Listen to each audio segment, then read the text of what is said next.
Maganda rin kasi na talagang si Alden Richards na rin ang gumagawa ng move at nagpapakita sa publiko nang sa gayon ay wala na ring masabi ang mga bashers. Tulad na lang ng ginagawa nila ngayon na paninira sa relasyon ni Maine Mendoza at Alden Richards.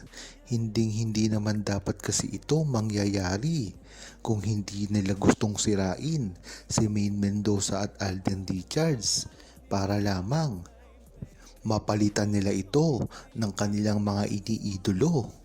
Talagang tuloy-tuloy pa rin kasi ang pangbabash ngayon kay Alden Richards. Kung ang dati nga ay talagang sunod-sunod ang mga leading lady niya na ipinapari sa kanya. Diyan mo talaga malalaman na marami talaga ang gustong manira sa relasyon ni Maine Mendoza at Alden Richards na kahit kailan ay hindi sila nagtagumpay dahil ito ay napakahirap gawin. Alam naman kasi natin na ang relasyon ni Maine Mendoza at Alden Richards ay hindi lamang hango sa mga isip ng mga Aldab Nation. Kung hindi ito ay totoo at nakita ang buong history ng kanilang pagmamahalan, hindi nga ngayon na nagsasama si Alden Richards at Maine Mendoza sa harap ng kamera. Ngunit dito mo palang mapapatunayan na talagang sa likod ng kamera at sa mga pribadong pagsasama nila ay ito ay nagsasama. Kaya kung tatanungin mo ang buong Aldab Nation ay kampante sila hanggang ngayon. Dati na rin kasi nila itong problema sa Aldab pa lamang ay hindi nila nakikita si Maine Mendoza at Alden Richards ng pribado. Ngunit binasag ni Alden Richards yun ng maaga pa lamang. Kitang-kita ang mga ginawa na effort ni Alden Richards para lamang kay Maine Mendoza. Ngayon naman ay sinisimula naman si Alden Richards ngayon na hindi nakikita na ngayon ng pribado ni Maine Mendoza at Alden Richards. Ngunit binasag naman ngayon sila ng pagkakataon dahil nga naman napakarami ng dapat ikonsidera sa naging pagkikita ni Maine Mendoza at Alden Richards sa kasal. Diyan mo talaga malalaman na tanging si Maine Mendoza lamang ang nababagay para kay Alden Richards, lalong-lalo na sa optics. Kitang-kita naman kasi dito at napatunayan na noong kalye-serye pa na talagang bagay na bagay ang dalawa. Makikita mo sa height, sa build ng katawan, lalong-lalo na sa pag-uugali na talaga namang kitang-kita natin na swak talaga. Si Maine Mendoza nga ay isang nakakatawang nilalang.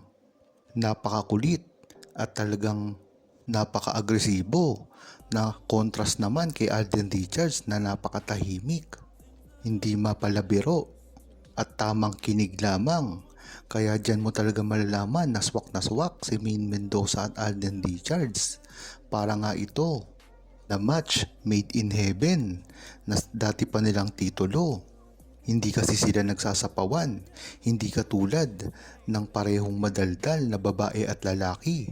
Hindi mo alam kung sino ang nagpapasikatan sa kanilang dalawa. Taliwas naman ito kay Alden Richards na alam naman natin na talagang swak na swak pagdating sa mga batuhan nila ng linya ni Maine Mendoza. Kaya kung tatanungin nyo ang buong Aldab Nation at publiko, kailangan na ring manindigan ni Maine Mendoza at Alden Richards nang sa gayon ay masimulan na nila kung ano man ang nananais nilang gawin. Hindi na rin kasi sila bumabata at talagang kailangan na nila itong gawin para na rin sa pag-unlad ng kanilang mga karir. Ika nga ng Aldab Nation na pwede na silang mag-retire dahil sa kayamanan na nila ngayon at napatunayan. Ngunit kung ang gugustuhin nila ay magpatuloy pa, dapat na nila itong gawin. Baka sila ay mahawakan pa ng kanilang management. Marami na nga rin kasi sa atin ang nag-aantay ng mga malilinaw na pahayag mula kay Maine Mendoza at Alden Richards at ang kumpirmasyon nila sa kanilang mga totoong nararamdaman sa isa't isa. Marami rin kasing fans ang nagsasabi na dapat umamin sila. Ngunit ang katotohanan ay hindi nila kaya ito ipagsigawan sa publiko. Dahilan na rin ito para itago nila kung ano man talaga ang nararamdaman nila sa isa't isa. Gayunpaman, mas ninanais na rin ng Aldab Nation ang pag-amin na gagawin nila at ang hakbang kung ano man ang mangyari sa gagawin nilang desisyon na ito. Isang bagay na rin kasi ang natitiyak ng relasyon ni Alden Richards at Maine Mendoza. Hindi nga lang malinaw kung ano talaga ang iniisip nila sa ngayon. Ngunit ang maganda dito ay tuloy-tuloy pa rin ang pagtatrabaho nila. At ang pagiging public figure naman kasi nila ay hindi ganun kadali. Malaking pressure ang nakaakibat dito. Lalong-lalo na ang mga fans at mga basher ay laging may opinyon sa inaasahan na makita sa kanila. Yan talaga ang iniisip ni Alden Richards at Maine Mendoza sa pagkakataong ito. Dahilan na rin ito ang pag-iwas nila sa pagsagot sa mga bashers. Maganda rin naman kasing ginagawa nila ito nang sa gayon ay malinawan na sa mga pahayag nila sa publiko kung ano man ang gusto nilang gawin. Hindi naman nakakaintindi ang mga bashers na ito. Ngunit yung pinakamahalaga dito, ang lahat ng ito ay pinatunayan na nila. Ang samahan nila ay nakita na ng madla at dapat na silang umamin dito. Nang sa gayon ay matigil na ang pambabash sa kanila. Naghihintay na rin kasi ng isang malinaw na sagot ang buong publiko, lalong-lalo na ang Aldab Nation, kung ano man ang maging desisyon nila sa gagawin nilang pag-amin. Hindi na rin kasi matitinag ang kanilang pag-iibigan kung ito ay tunay man o hindi. Dahil yan ang mga bashers na linyahan na alam naman natin ay alam ng buong Aldab Nation kung ano talaga ang ugnayan ni Maine Mendoza at Alden Richards. Pinatunayan na nila sa atin na tunay ang pagmamahalan nila at hindi laging kailangang ipakita ito sa publiko. Kung hindi, dapat rin maging pribado ito para na rin sa kanilang mga pribadong buhay na alam naman natin na hindi natin pwedeng sakupin sa kanilang dalawa at kunin.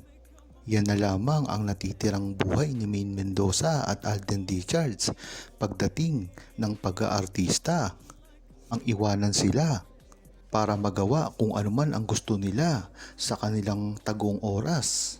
Yang naman kasi talaga ang kulang sa mga artista kaya nagkakaroon ng burning. Ito ay ang pagsasama sa kanilang personal na buhay, sa kanilang mga trabaho. Kaya ganyan-ganyan na lamang masira ng maaga ang kanilang karir. Magandang na-manage ni Maine Mendoza at Alden Richards ang mga ganitong bagay sa simula pa lamang. Dahil nga naman si Alden Richards at Maine Mendoza na lamang ang natitira na pinakamagaling na artista at dapat ay hindi sila malaos.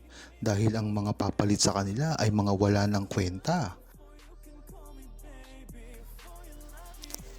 Huwag kalimutang mag-subscribe, comment at i-like ang video na ito.